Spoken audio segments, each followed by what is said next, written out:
বাটাবাটির ঝামেলা ছাড়া আস্ত মশলায় এত মজার একটা মাংস ভুনা হতে পারে দর্শক, এটা না করলে কিন্তু আপনারা অনেক বড় মিস করে যাবেন। এই রান্নাটি যে এত মজা আর এত সহজ, রান্না না করলে বুঝতে পারবেন না। আর আমাদের মতো যারা ভোজন রসিক আছেন, আমি তাদেরকে রিকোয়েস্ট করব একবার হলেও এই রান্নাটি করে খাবেন। ছোটবেলায় আমার দাদির কাছে বায়না করতাম, দাদি কিছু একটা রান্না করো, আর আমার দাদি রান্না করতে অসাধারণ। এই রেসিপিটি আমার দাদির কাছ থেকে নেয়া। আমার দাদি আর এখন আমাদের মাঝে নেই, কিন্তু তার রেসিপিটি আমাদের সঙ্গেই রয়ে গেছে। আমি প্রায়ই ট্রাই করি এই রেসিপিটি, এবং যতবারই বানাই ততবারই অবাক হই এত মজা কিভাবে হতে পারে।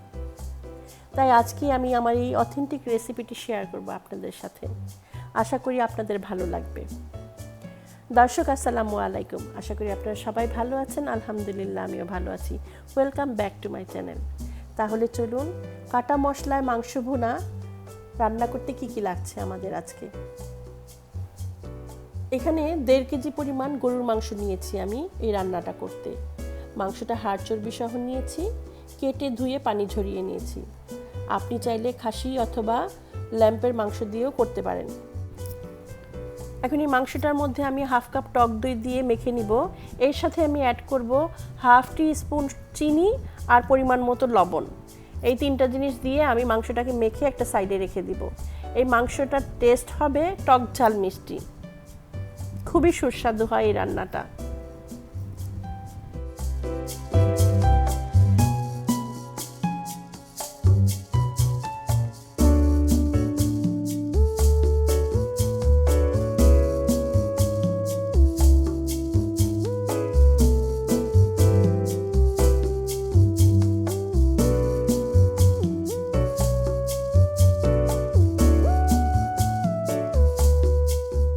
মাংসটা মাখানো হয়ে গেলে আমি বাকি জিনিসগুলো রেডি করে নিচ্ছি। এখানে নিয়েছি আমি বড় সাইজের একটা টমেটো কেটে, আর নিয়েছি 2টা বড় সাইজের পেঁয়াজ মোটা মোটা করে কেটে নিয়েছি। 8-10 খোসা রসুন একটু মোটা মোটা করে কেটে নিয়েছি, আর নিয়েছি 2 টেবিল চামচের মধ্যে আদা কুচি। এটার সাথে আমার আরও লাগবে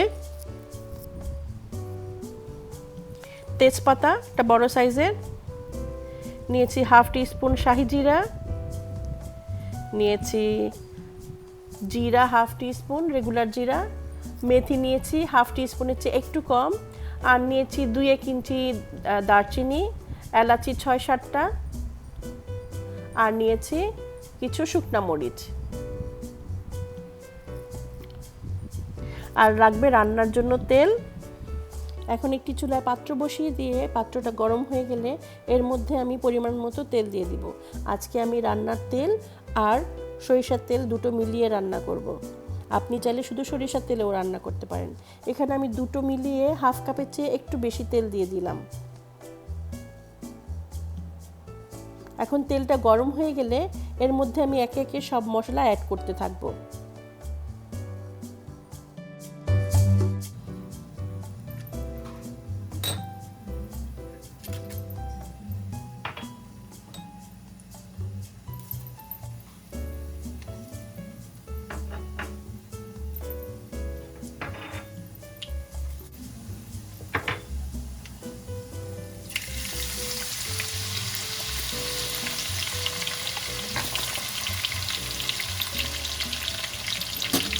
পেঁয়াজ আর টমেটো বাদে বাকি সবগুলো মশলা আমি তেলে দিয়ে দিয়েছি এবং এটাকে একটু ভেজে নিব।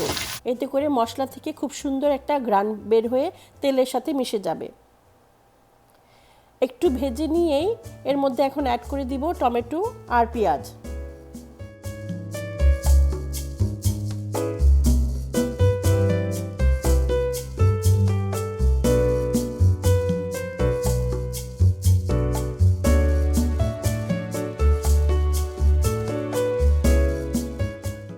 টমেটো আর পেঁয়াজটাকেও একটু ভেজে নিব, জাস্ট সফট হওয়া পর্যন্ত, খুব বেশি ভাজতে হবে না, জাস্ট একটু নরম হয়ে আসবে ততক্ষণ পর্যন্ত ভেজে নিব।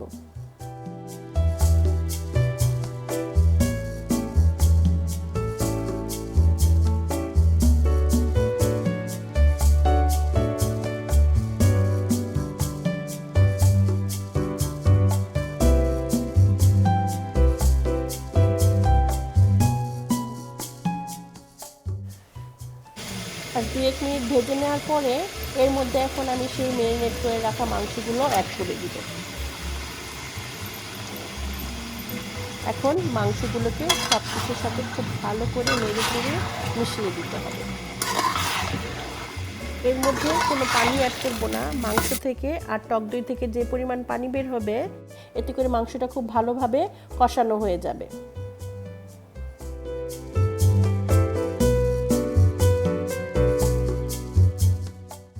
এখন ঢাকা দিয়ে রান্না হতে দিব 20 মিনিটের জন্য।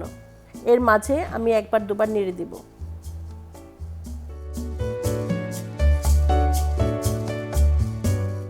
5-7 মিনিট পর এখন এর মধ্যে আমি কিছু কাঁচামরিচ অ্যাড করে দিব। নেড়ে চেড়ে নিয়ে আবার ঢাকা দিয়ে দিব।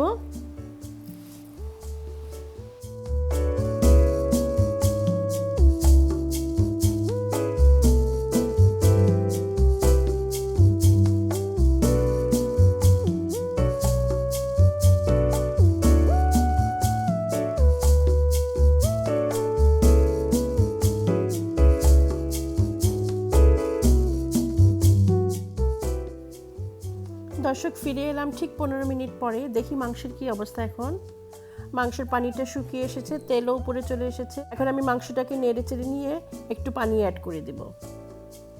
পানিটা এই পরিমাণে অ্যাড করতে হবে মাংসটা আর একটু সিদ্ধ হয়ে একটা মাখো মাখো গ্রেভি হবে।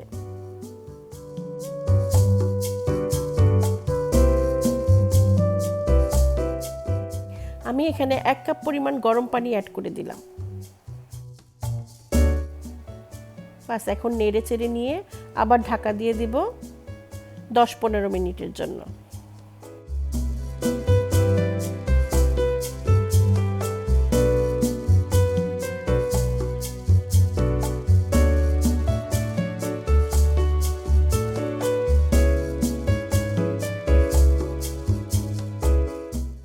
ফিরে এলাম 15 মিনিট পর।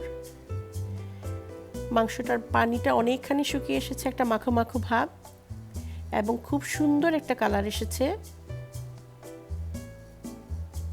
এখন আমি ভালো করে নেড়ে চেড়ে নিয়ে এর মধ্যে অ্যাড করব 1 টিস্পুন ঘি। ঘিটা মাংসটার মধ্যে একটা শাহি শাহি ফ্লেভার নিয়ে আসবে।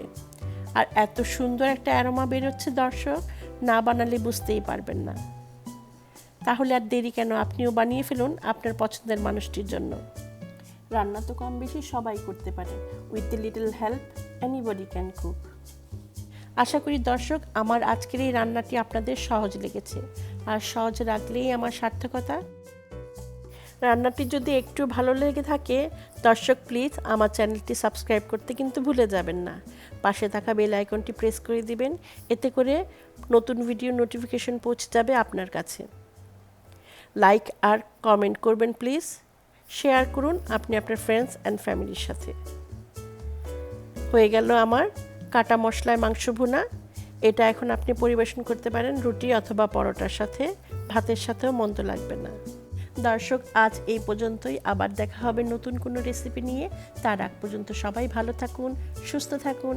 আল্লাহ হাফেজ।